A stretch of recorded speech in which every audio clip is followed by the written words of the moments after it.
بیان کیا جاتا ہے کہ ایک نیک شخص نے نہایت خوبرو اور پرہیزگار خاتون سے شادی کی۔ دونوں ایک دوسرے سے خوب محبت کرتے تھے، مسرت بھرے دن گزار رہے تھے۔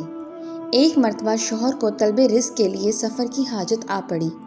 فکر لاحق ہوئی کہ اپنی بیوی کو گھر میں تنہا کیسے چھوڑے۔ قرابت داروں میں سے کسی معتبر شخص کی تلاشی شروع کی۔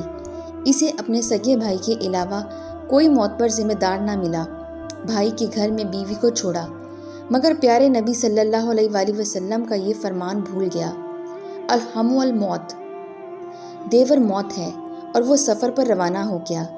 دن گزرتے گئے۔ ایک روز دیور نے اپنی بھابھی کو شہوت رانی پر اکسایا، مگر اس پاک باز خاتون نے اسے سختی سے ڈانٹا اور کہا، تم چاہتے ہو کہ میری عزت کی دھجیاں بکھیرو اور میں شوہر کی خائن بن جاؤں؟ ہرگز نہیں۔ دیور نے بھی بھابھی کو رسوا کرنے کی دھمکی دی، مگر بھابھی پر دھمکی کا اثر نہیں ہوا۔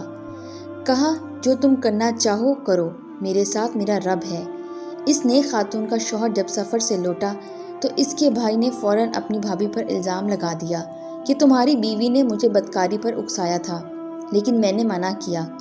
شوہر نے بغیر سوچے سمجھے اس وقت پارسا بیوی کو طلاق دے دی اور کہا، مجھے اپنی بیوی سے کچھ نہیں سننا ہے، میرا بھائی سچا ہے۔ وہ متقی اور خدا ترس خاتون گھر سے انجان منزل کی طرف نکل پڑی۔ راستے میں ایک عابد و زاہد کے گھر پڑا۔ دروازے پر دستک دی اور اپنی ساری کہانی عابد سے کہہ ڈالی۔ اس عبادت گزار بندے نے اپنے چھوٹے بیٹے کی نگہداشت پر اسے مامور کر دیا۔ ایک دن عابد گھر سے کسی کام کے لیے باہر گیا۔ گھر کا نوکر موقع پا کر اس خاتون پر ڈورے ڈالنے لگا، مگر عزم و ثبات کی پیکر نے اللہ کی معصیت سے انکار کیا اور کہا، نبی صلی اللہ علیہ وآلہ وسلم نے ہم سب کو تنبیہ کیا ہے کہ کوئی شخص کسی انجان خاتون کے ساتھ خلوت میں ہرگز نہ ہو، اس لیے ان کا تیسرا شیطان ہوتا ہے۔ نوکر نے خاتون کو دھمکی دی کہ میں تمہیں بڑی مصیبت میں پھنسا دوں گا، مگر اس پیکر عفت کے پاؤں میں لغزش بھی نہ آئی۔ نوکر نے عابد کے بچے کو قتل کر دیا اور عابد کے گھر لوٹنے پر قتل کا الزام اس خاتون پر عائد کر دیا۔ اس اللہ والے عابد کو غصہ تو بہت آیا، مگر اللہ سے اجر کی امید باندھ کے صبر کر گیا۔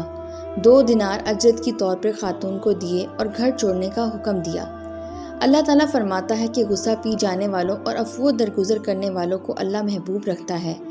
عابد کا گھر چھوڑا، شہر کی طرف رخ کیا۔ وہاں دیکھا کہ ایک بھیڑ ایک شخص کو پیٹے جا رہا ہے۔ اس نے پوچھا، تم لوگ اسے کیوں مار رہے ہو؟ ایک آدمی نے بتایا، اس کے ذمے قرض ہے، یا تو قرض ادا کرے یا ہماری غلامی کرے۔ خاتون نے پوچھا، اس پر کتنا قرض ہے؟ کہا 2 دینار۔ اس پر خاتون نے انہیں 2 دینار دے کر اس شخص کو آزاد کرایا۔ آزاد ہونے والے شخص نے پوچھا، تم کون ہو؟ اس خاتون نے اپنی پوری کہانی بیان کر دی۔ اس پر اس آدمی نے کہا کہ ہم دونوں ساتھ کام کریں گے اور نفع برابر بانٹ لیں گے۔ خاتون نے حامی بھر دی۔ اس آدمی نے کہا، ہم یہ گندی بستی چھوڑ کر سمندری راستے پر نکلتے ہیں۔ خاتون نے کہا، ٹھیک ہے۔ دونوں کشتی کے پاس پہنچے۔ نوجوان نے کہا، پہلے تم کشتی پر سوار ہو۔ وہ سوار ہو گئی اور وہ شخص کشتی کے مالک کے پاس گیا اور کہا، یہ میری لونڈی ہے، میں اسے فروخت کرنا چاہتا ہوں۔ چنانچہ کشتی کے مالک نے پیسے چکائے اور خاتون کو اس کی لا علمی میں اسے خرید لیا۔ وہ شخص پیسہ لے کر بھاگ نکلا۔ کشتی روانہ ہوئی۔ خاتون اس شخص کو ڈھونڈنے لگی مگر نہیں پایا۔ کشتی کے عملے نے اسے گھیر لیا اور اسے چھیڑ چھاڑ کرنے لگے۔ خاتون کو تعجب ہوا۔ اس پر کشتی کے کپتان نے بتایا کہ میں نے تمہیں تمہارے مالک سے خرید لیا ہے اور اب تم وہ سب کرو جس کا حکم دیا جائے۔ اس نے ملتجانہ لہجے میں کہا، میں اللہ کی نافرمانی نہیں کر سکتی، مجھے چھوڑ دو۔ یہ کہنا ہی تھا کہ سمندر میں آندھی اور طوفان آیا، کشتی ڈوب گئی، جہاز کا عملہ اور سارے مسافر ڈوب گئے، لیکن وہ صابر خاتون بچ گئی۔ اس وقت امیر شہر ساحل سمندر پر تفریح میں مشغول تھے۔ بے موسم کی آندھی کو دیکھ کر وہ گھبرایا، لیکن اس کا اثر ساحل پر نہیں تھا۔ پھر یکایک اس کی نگاہ اس خاتون پر پڑی جو ایک تختے کے سہارے ساحل کی طرف آ رہی تھی۔ امیر نے گارڈوں کو حکم دیا کہ اسے میرے پاس لایا جائے۔ اس خاتون کو محل لے جایا گیا۔ ماہر اطباء کی نگرانی میں اس کا علاج شروع ہوا۔ جب اسے افاقہ ہوا تو امیر شہر نے اس سے دریافت کیا تو اس نے ساری حقائق بیان کر ڈالی۔ دیور کی خیانت سے لے کر کشتی والوں کی شرارت تک سارے واقعے بیان کیے۔ حاکم شہر کو اس کے صبر نے مول لیا اور اس سے شادی کر لی۔ امور سلطنت میں مشیر کار کی حیثیت ملی اور چند ہی دنوں میں اس کی زبردست رائے اور قوت فیصلے کی شہرت دور دور تک پھیل گئی۔ وقت گزرتا رہا، نیک حاکم کا انتقال ہو گیا۔ ایان شہر اکٹھا ہوا کہ کس کو اب حاکم بنایا جائے۔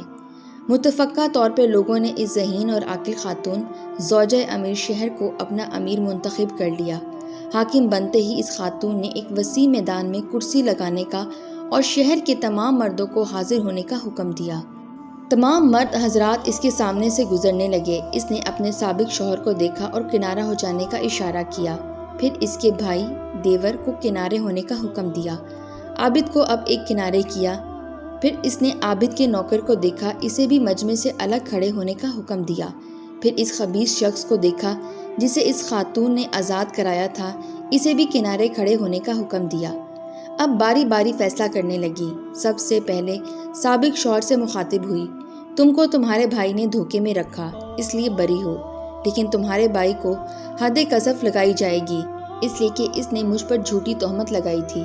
پھر عابد سے مخاطب ہوئی اور کہا، تم کو تمہارے خادم نے گمراہ کیا، لہٰذا تم بھی بری ہو، لیکن تمہارا خادم قصاصاً قتل کیا جائے گا، کیونکہ اس نے تمہارے بچے کو قتل کیا تھا۔ پھر وہ مخاطب ہوئی اس خبیث سے، تمہیں حبس اور دوام کی سزا دی جائے گی، تمہاری خیانت اور ایسی عورت کو فروخت کر دینے کے جرم میں جس نے تجھے غلامی سے نجات دلائی تھی۔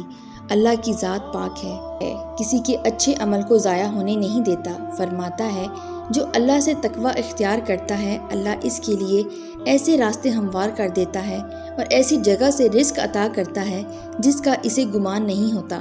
دیکھا آپ نے کہ کس طرح اللہ تعالیٰ نے کرب و بلا میں گرفتار خاتون کی مدد کی۔ تقوی مومن کا شعار ہے، یہ شعار ہمیشہ باقی رہنا ہے، اس لیے کہ اللہ تعالیٰ تقوی ہی کی وجہ سے سخت حالات کو موقف اور سازگار بنا دیتا ہے۔